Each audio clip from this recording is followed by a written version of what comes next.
Welcome to Tita Talks. My name is Sonia Tita Puopolo, and I'm your host. It is a great privilege and pleasure to welcome Susie Ellis.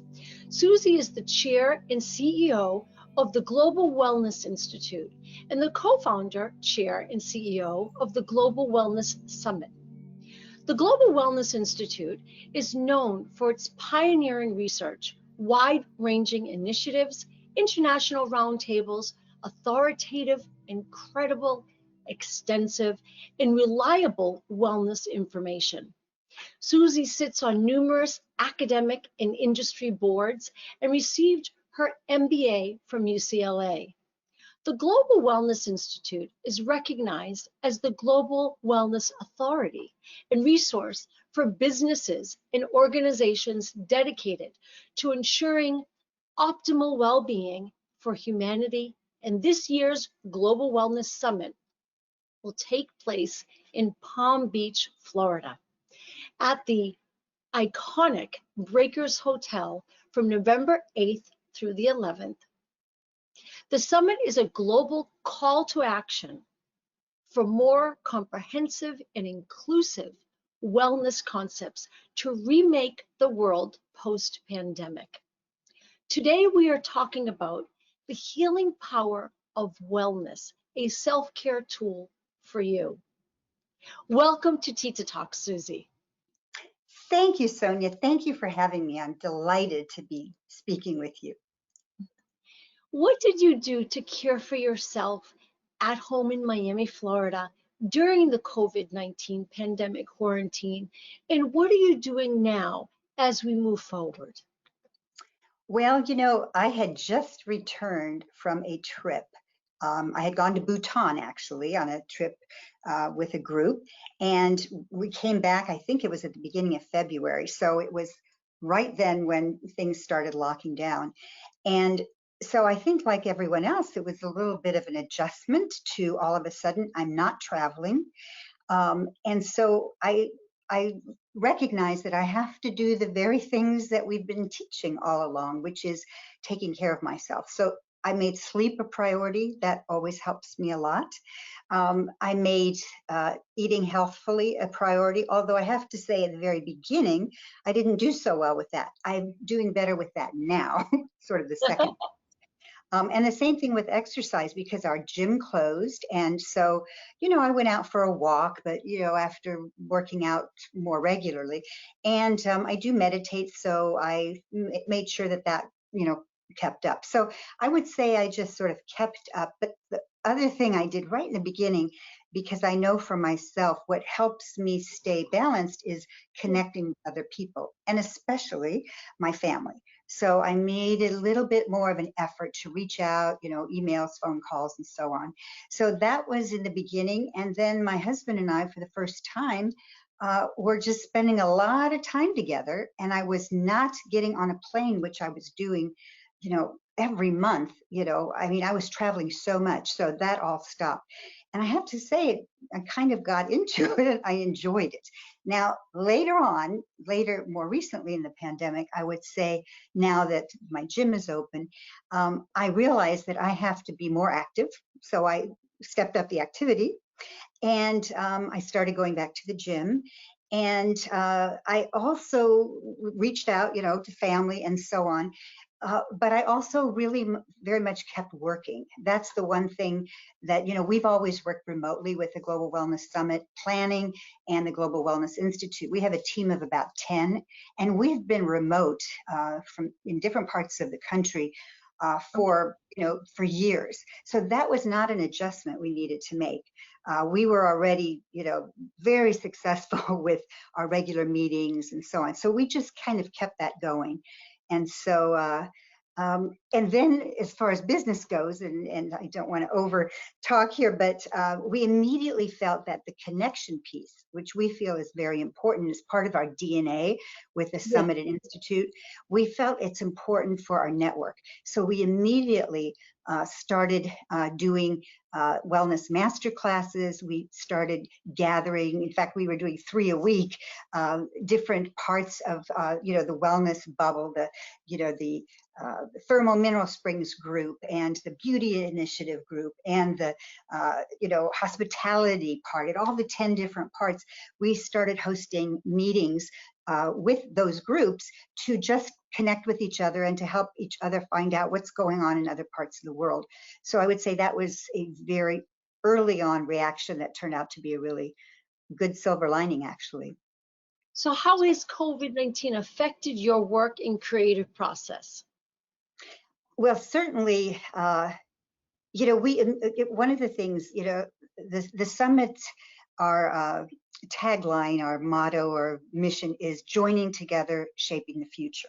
That's what we've been about for 14 years. And we think a lot about joining together when we get together once a year, which we do in different parts of the world.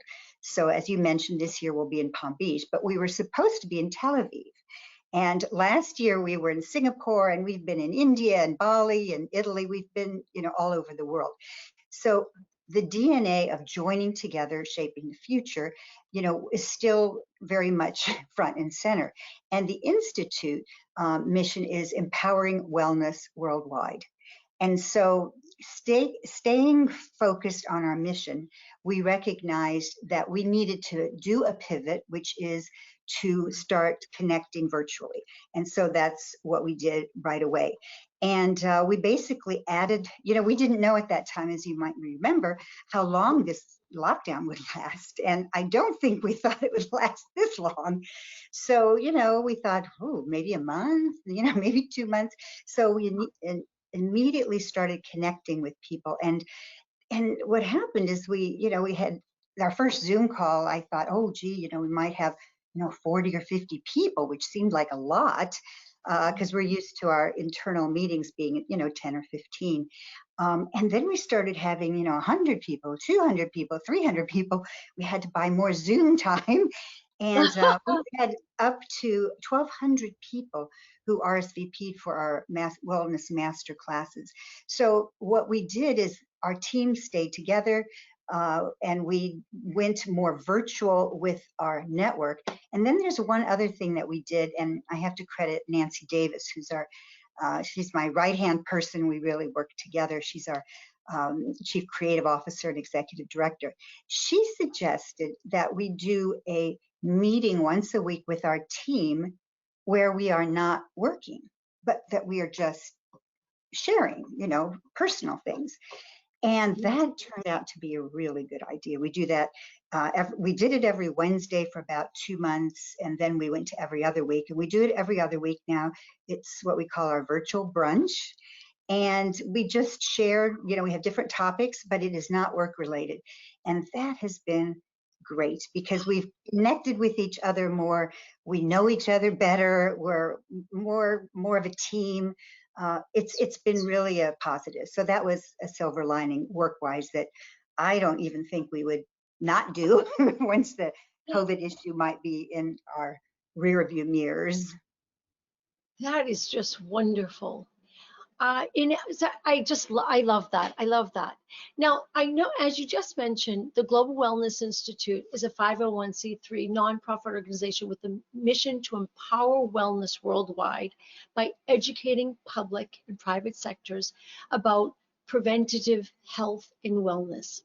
We're living in unprecedented times with the global COVID-19 pandemic, social unrest, and environmental catastrophes. Yet with the right tools, including resilience and so forth, we can use this time as a reset to forge a new pathway forward. What is the best way to use this time as a reset? And can you walk us through and tell us, what does resetting the world with wellness look like? Well, Sonia, we decided first of all, we decided that we were not going to cancel our summit. We did decide to move it from Tel Aviv, where it was focused, and of course we spoke with our hosts in Tel Aviv, and this was a decision that took a lot of time and discussing with a lot of people. But we felt like, and I think you share that too, is that this is our time. This is an important time for wellness, and we did not want it to pass us by and then regroup next year, because the message we have collectively is very, very important. So what we decided is we would do the summit. It would be a smaller summit, and I've said to many people, it didn't matter to me if 10 people showed up. We would sit around a table, even with masks on, because there's a lot of things people can get done in small groups. But we would have the event because that would allow us to continue with our messaging. We have research on mental wellness that we're going to be introducing this year, and so on. So along the way, we decided on the theme, and we decided the theme would be resetting the world with wellness.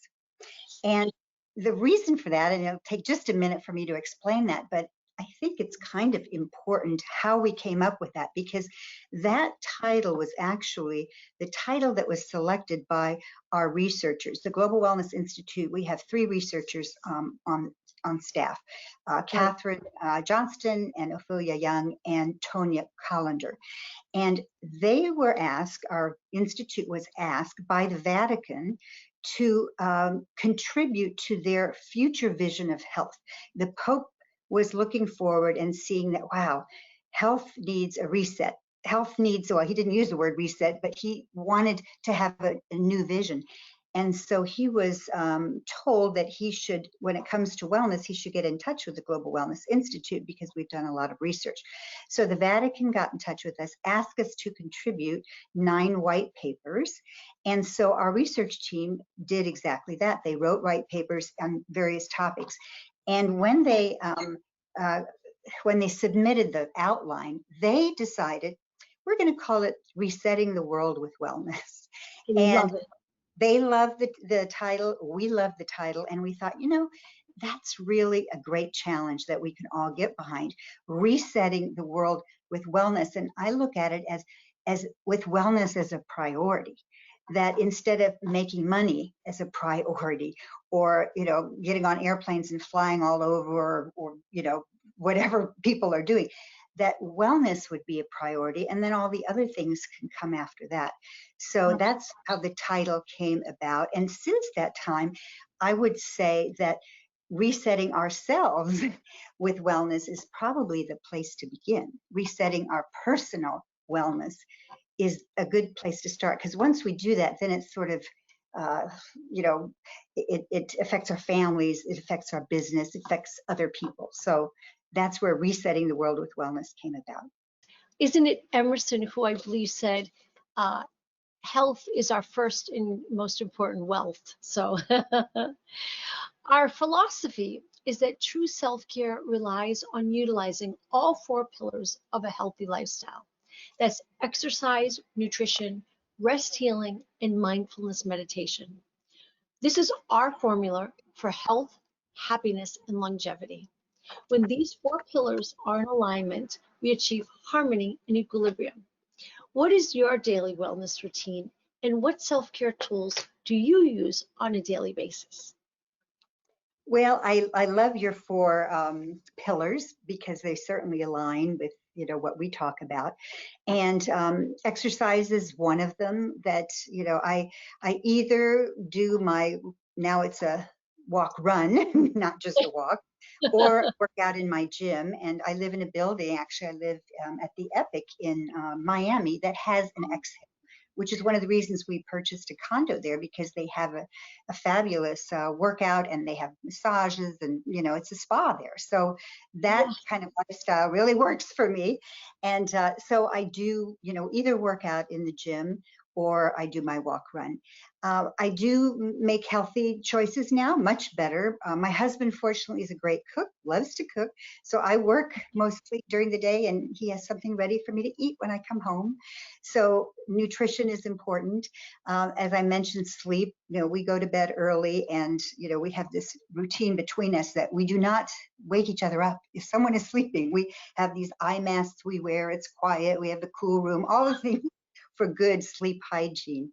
And then, as I said, meditation. But there's one thing that I would add that is that has become part of my routine that maybe wasn't there in the beginning. And I've asked other people, and I'm finding other people are saying a little bit more about this too, is that there is a spiritual component that has come into my daily lifestyle that I would say is important, and it's the way I start my day. So it isn't just about meditation, but it's connecting with my faith and really being quiet and sensing what my direction is, what I'm to do. And that's been very helpful because there's lots of decisions to be made. Do we do the summit? Do we not? Do we add a virtual component? Do we not? Do I fly to see my sister in Austin or not? But I found that, connecting spiritually, it's been really comfortable, and I've been much more confident about the decisions I'm making. Oh yes, that's so important. And is that is something that you've always done, or something that you find that you've relied on now during this entire experience and this time? Well, I do come from a background, a family of faith. And so that has been there. But definitely, I would say since COVID, and not necessarily right at the beginning, but, as being together more, being more quiet, being at home, not traveling, not having all the outings and whatever, it's given me more time to get back into the parts of my faith that has strengthened me. So I would say it's been in the background, but now it's more of a priority. So beautiful. What does the healing power of wellness, a self-care tool for you, mean to you? Well, Sonia, when I started learning more about what you are doing, I want to say to you that I think you are because, the Global Wellness Institute is very much about looking ahead. So is the summit. One of our values are global. We really, really want to look at what's happening globally and listen to what's happening globally. And then collaboration is a big part of our values. And then the future focus is very important because we like to look forward. And that's something we've become known for because we introduced wellness tourism in 2013. We introduced wellness real estate. We've introduced, and we're going to be introducing mental wellness, a paper this year. So we've done research on this. So there are numbers and so one of the things that I'm seeing going forward is there's more of an emphasis on self-care. And this is the way I'm seeing it, and I'll just share it with you. I'll probably be sharing it at the summit. But what's come into focus for me is that there is healthcare and then there is self-care. And healthcare has a lot to do, obviously, with the medical profession and the doctors. And with COVID, we're seeing, the hospitals and the, doctors and all the things that are going on. And you see the limitation. They can only do so much. It's, there's only so much that can be done. And there are some things that can't be done at all. And that it's expensive and so on. And then on the other side is self-care. And self-care is actually, I think, a better word than prevention because I think it's more positive. Instead of a negative, like I'm going to prevent something, I am going to, become more resilient, work on becoming more thriving, helping other people. So self-care, I think, and healthcare together is a whole. And what I see, which is exciting, is that, of course, self-care is the bigger pie because it's everybody. It's the 8 billion people or 7.5 or whatever it is. Healthcare is a lot of people, but not that many. There's limitations to the doctors and so on. But if we're all doing part to be healthier, to exercise, to not be overweight, to, think positively, all the things that we know are helpful in self-care, then together, that's a healthier world, that's more health for everyone and more health for the climate. So I get excited about this self-care healthcare model.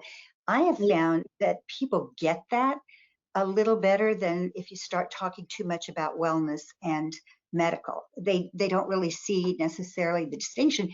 And the same thing with the medical profession. You know, the medical profession, I mean, they think they're in wellness too, and then it gets a little fuzzy, but self-care and healthcare, that seems to be resonating. Tell us about the wonderful agenda for the Global Wellness Summit. I understand that you will be featuring working sessions, noted speakers, a range of wellness topics, but I'm fascinated to learn more about the first ever tech pavilion. Well, you know, we are going to be doing a hybrid summit so that we will be there in person, but there are a lot of people that can't come this year. You know, Europeans can't travel, Asians and so on, and some people don't want to. So we are going to do a hybrid. We haven't announced the details yet, but we will be in about 10 days. And the hybrid is an opportunity for people to register as a delegate remotely for a package. So normally our summit is a little bit over $4,000. This package will be about $500. And people will also receive the research, that mental wellness research. They will get that, and they will be able to tune into our morning sessions, which will have, you know, the main speakers, and also be part of some panels, maybe even Q&A and so on. So all the details will come out in about 10 days. But resetting the world with wellness is the theme. So we have, first of all, I'll mention Dr. Richard Carmona. He is the 17th Surgeon General of the United States, and he is the medical advisor for our summit. So that our summit is actually very much done as a healthy, safe, super safe event under his tutelage. So he'll be speaking, and he's very much someone who feels like we have to learn to live with COVID being around. We can't just shut everything down. And, you know, we have to, you know, yes, we should do our masks, and we should do, you know, washing our hands and distancing and all the things that are being suggested. We also have to learn to, you know, live with it in terms of, you know, he gave the example of people who are in nursing homes. You know, so many isolation efforts were put into place in the beginning. No one can go into nursing home. You can't visit people. I mean, people were dying without having, you know, their families there. And he said that what he's finding is that a lot of the elderly, okay, they're not having COVID because they've been isolated, but dementia is accelerating and happening more quickly. So, you know, there's a balance. At any rate, he will talk about that at the summit, you know, much better than I can. James Nestor, who wrote the book Breath, is on the agenda. We have Rick Stollmeyer. He is coming in. He started Mind Body, and he just wrote a book that's coming out October 20th on wellness businesses. He will be speaking and talk about wellness technology. He was really a pioneer there. We will have, you know, some panels. We will have, you know, we'll be addressing real estate, because, you know, the one area of wellness that has really benefited from the COVID issue is real estate, because people are finding they want to live in a place where the homes have been built, the whole community has been built around the emphasis and priority of wellness. So we have quite a few people, including Steve Nygren, who started Serenbe, which is outside of Atlanta. We have Dr. M coming in from India. He's doing smart cities in India and healthy cities. So, you know, a variety. And we just found out today, we're also going to be able to introduce a few very new features like UV, I should say it's called far UV lighting in the ballroom, so that, you know, that's the one environmental equipment piece technology that is really does, you know, kill coronavirus. It's not oh wow. Yes. So we will have that, and it's not final yet, but we're also going to be doing, we will be doing the temperature tests, and we might even have one of the very, very new and current corona tests. So we're going to go all out making, you know, the summit safe. At the breakers, we can be outside quite a bit. So The afternoon sessions are about being outside, and there'll be ideation sessions on the topic of resetting. And the tech pavilion, which you ask about, we are very excited about, because one thing that is thriving now is technology, and wellness technology, medical technology, is at the very top of most people's lists. So we will have examples of companies that are putting out products that are in this space. So I think the people that come will really learn a lot. Oh, that's so exciting. So participants can join virtually. That was going to be my next question. Yes. Yes, Okay. they will Wonderful. be able to join virtually through the virtual access package, which we will announce in about 10 days. Okay. And do you anticipate to have perhaps participants both who can be some for some sessions, maybe they're physically, some virtually? Is Yes, that okay too? yes, Okay. for sure, because we will have some people in the technology space from Israel, for example, and Kathy Chan, who I don't know if you know her, but she is in Hong Kong, and she is a global chair. And Anna Bergstrom with Six Senses, she is in Sweden, and they will both be sort of co-chairing virtually. So because we want to get Asia involved, and we want to get Europe involved, of course, Africa, South America. So because, global is a big, important part of our values. So that, yeah, so it's not an easy thing to put together, but we have a good team. I know. That's what we're doing. So tell our global audience about the Florida's vibrant wellness community. Well, we did a summit in Florida once before, and we did it with the Breakers. And we have learned, because actually the Breakers approached us, they wanted to host a global wellness summit because they are so committed to wellness for their team members. There are 2,000 people that work at the Breakers, and they started 10 years ago investing in a wellness and well-being program. And it has been such a success for them that they wanted to sort of shout it from the rooftops. And so they invited the summit to be there. And so in 2017, we actually did our summit there. And it was tremendously successful. That's where we launched the Wellness Moonshot, which is a world free of preventable disease. And we launched that with Dr. Mehmet Oz, with Dean Ornish, with Michael Rosen from Cleveland Clinic, with Rich Carmona also, with someone from Mayo Clinic. We had all these pioneers. Andrew Weil was there. And so we launched the Wellness Moonshot, a world free of preventable disease. And I think Florida, there are a lot of people that, move to Florida because it is a healthy place to live. That there's so much outdoors, there's a lot of water, and we know, the research showing how great it is to look at water. I love to go in the ocean because I still feel that the thalassotherapy of the salt water is really healthy. And so I think there's been kind of a, ever since, the fountain of youth was looked for in the Florida area, Florida has a sense of health and well-being. And so, the wellness communities, that idea, started with Canyon Ranch, which isn't there anymore. Now it's a Carillon. But, living, even where I live, I mean, people living in a place that is healthy, that's very much a Florida lifestyle because there are a lot of high rises. And so I think there's just a lot of sense of the importance of wellness in Florida, which is easier to do because the weather is so good. Yes, yes. The Global Wellness Institute, as you mentioned, will present a year-long study on mental wellness at the summit in November, and Yeah. it seems so timely. Yeah. Please tell us more. Well, as I mentioned, the Global Wellness Institute, which, by the way, we have 5 pillars in the Institute. One is research. That's probably what we're known for the most. The other is initiatives. So we now have, I think it's 30 initiatives, all volunteers, so that there's more specifics, like Wellness for Cancer is an initiative, Beauty and Wellness is an initiative, halotherapy and salt therapy, lots of different initiatives.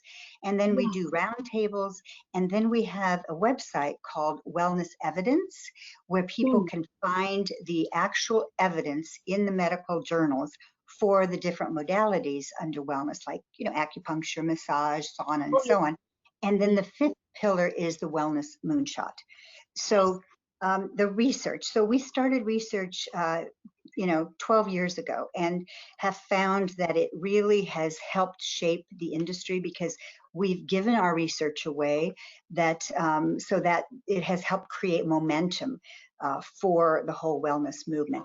And we always look a couple years, down the road as to what is sort of, I don't know, bubbling up or becoming more and more important. And mental wellness is something we saw a couple years ago is starting to really gain traction. Of course, we had no idea that what has happened with COVID would accelerate the importance of it and the focus on it.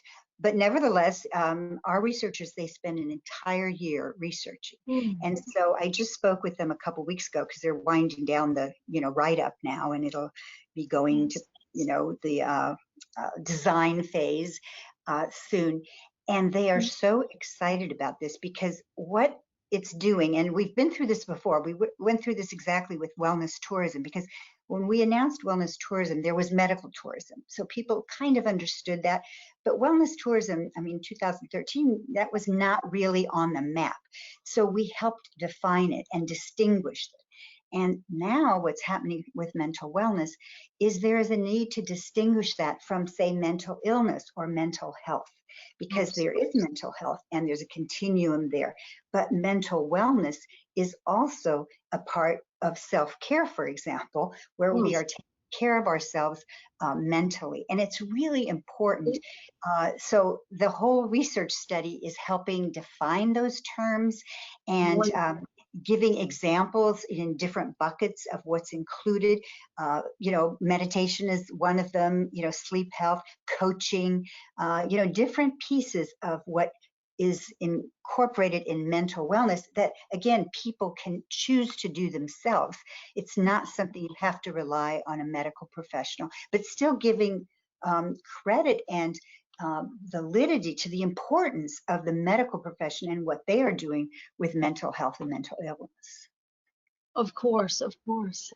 You're an amazing inspiration to us. Who and what inspires you? Well, thank you for saying that. I would say my mentor has been Deborah Zake. Deborah Zake is the founder of Rancho La Puerta and the Golden Door. I worked for her. This was my first job out of college, way back in the 70s, when I worked at the Golden Door. Deborah Zake is still alive. She is 97 years old. Wow. And I get to see her a couple times a year. And she has been an inspiration because she has been so she's been so ahead. She was focused on the importance of health, and we didn't use the term wellness back in the 70s. It was, the Golden Door was called a fat farm, and spa was maybe used, but wellness came, just in the last 10, 15 years actually. But Deborah knew the importance of being healthy and not, just going to the doctor and getting pills and so on, but staying healthy. And she also was very ahead of her time in terms of sustainability, because Rancho La Puerta in Mexico, they've had their own organic gardens since the beginning, 80 years ago. And natural, exercise and sunshine and healthy eating and all of that. So, and she, the older she gets, the more of an inspiration she is, because she's a 97-year-old who is very together. She still goes to Rancho La Puerta and lectures, and she's really someone to model after. So I would say that she would be a mentor that is still happily a mentor. And then as far as any other inspiration, I have to say and give some credit to the World Economic Forum. The World Economic Forum is the meeting in Davos that takes place once a year and has been for, I think, almost 50 years now. And we modeled our Global Wellness Summit after the World Economic Forum because my husband and I attended it. This was back in, I think it was 98, 99. Yes. And I have to say, they have created, and they get some criticism like, every organization does, but they have done a lot around the world. I mean, their mission is improving the state of the world, and they do a lot of public and private, both, partnerships. And boy, I'm very inspired by what they have accomplished. And so I would say that's the organization I look to and see, well, what are they doing now? What are they doing? And by the way, they are doing their summit with the title of, what do they call it? Resetting the World, I think. So they all, no, they're calling it the Big Reset. So they also are, looking at the reset theme. But I have to say, I really give credit to Klaus Schwab, who started that, and all that they've accomplished, despite some criticisms along the way, as we all get. But they've done a lot. How exciting. Science-based evidence shows that the more self-care tools and techniques you have, and the more positive daily habits you embrace, then the more you not only learn about yourself and what works best for you in your life, but the better life you will live. It is about empowering yourself with the skills to live a happier, healthier, and more harmonious life. I want to share an excerpt from my book, Sonia's Ring, 11 Ways to Heal Your Heart. Physical and spiritual well-being is necessary for life and growth. It is what helps us to keep us alive, maintains and nourishes love, faith, hope, perseverance, compassion, kindness. All of this is available for you. So reach out and grab what is yours. Is there any particular message that you would like to make sure we communicate and share with our global audience, Susie? I think that, and by the way, that's beautiful. And I think that a very important message nowadays, for all the reasons you mentioned at the beginning of the broadcast, is that wellness is for all. It is not just for the elite or for those who can afford certain things. It is for all.